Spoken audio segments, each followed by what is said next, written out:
the field, isn't it? Cam Proctor here with Big Gold Bell Media. Today we are here with Gabrielle Nevaeh, who stars as Pandora Vanderhooven from DreamWorks animation series Curses Season 2, premiering October 4th, only on Apple TV Plus. Gabrielle, how are you doing today? Hey, how are you? Good, good, good, good, good. Listen, this has been the past 2 years for you have been taking off. What was this experience been like for you, working with, known names like Felicia Rashad as well as Lyric Lewis and, James Masters from who I know from Buffy the Vampire Slayer. You might be too young for Buffy the Vampire Slayer, but that's one for me though. What has the experience been like for you? It's been incredible and it's an honor to come back for season two because as we know, some shows don't get that opportunity. So I just feel very grateful that fans love the show so much that they were like, please give us more. So I'm grateful to be able to supply that. But as far as working with all of these heavy hitting names, I learned that I was working with them just like you guys did. Like we Yeah. learned at the same time because that's how voiceover is. And especially after COVID, like we record by ourselves. We don't get to do an ensemble record. We don't get to meet our castmates. And oftentimes we don't even know who's cast. So it's like I'm hearing these names and I'm like, wow, that's really cool. I'm technically talking to Rhea Perlman. Like, what is that? Wow. But yeah, it's an honor. Yeah, that's great. It's great. And it's gotta be, yeah, like you said, the experience has to be crazy because you're doing the voiceover without someone actually talking back to you. And then you figure out that you're having a whole conversation with, Lyric Lewis or either James Marsden, and you're like, what is going on right now? It's crazy. But that's great. That's amazing. Listen, I love your performance in this show. And now that we have season two, it's very, very exciting to see the transition with the tribulations and trials still going on in season two. What is it like now with the characters' dynamics of Russ and Pandora now that their father is kind of more involved in season two now? Yeah, so with Alex being integrated back into the family, of course, he's a little reluctant to let his kids go on these adventures, but he has to understand, dude, you were stoned the entire first season. We Yeah. did all that. You didn't even know it. We're completely capable. So that's been a bit of an adjustment for season two for Alex. But as far as Russ and Pandora are concerned, of course, it's still that relationship of, ugh, I think my brother's stupid. He's a nerd. But you still love him, right? And through the entire duration of season one, they were put through crazy stuff, and that can only bond a pair of people. That can only bring them closer. And I think that is something that we explore in season two is that they're much closer. They appear to be much closer than they were in season one. And, we still have that rub of personality, but the love is of course still shining through. Yeah. Yeah, I definitely love how Alex is kind of starting to loosen up the reins a little bit. It reminds me of the situation where like the parents don't want the kids to sit at the adult table just yet. So you got to Right. sit at the big kids table. You get an upgrade, but you're not quite there yet at the same time. So yeah, I mean, the series is absolutely amazing. If you had to pick, right, any type of historical reference or, spooky mythological type creature to appear, right? What would you pick that we haven't seen already?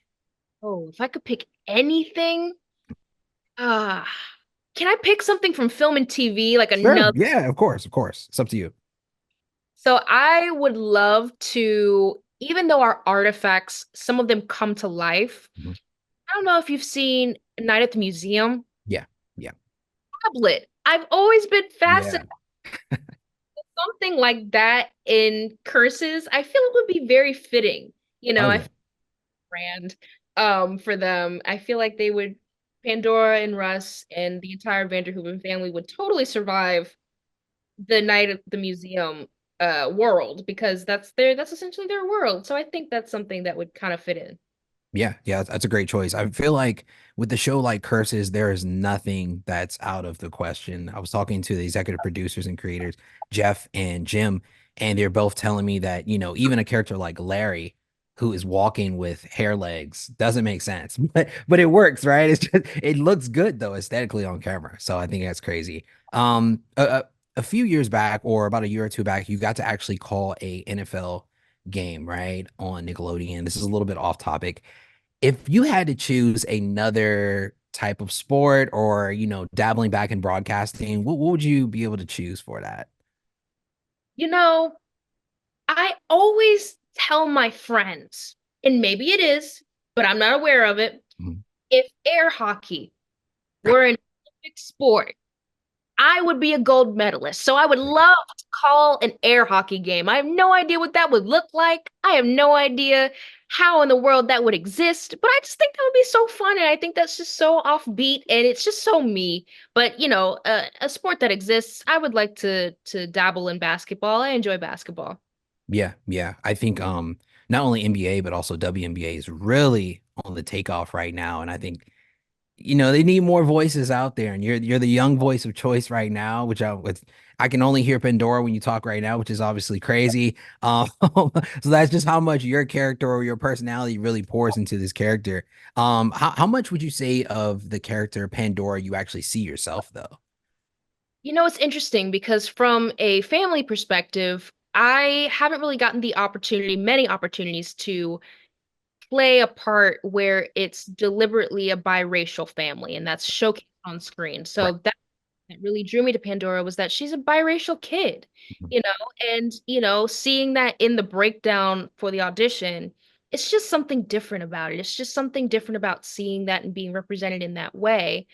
But as far as her vocal quality is concerned, Pandora's a little younger than I am, so still my speaking voice. Her vocal print is a little more pinched and in the higher part of my register.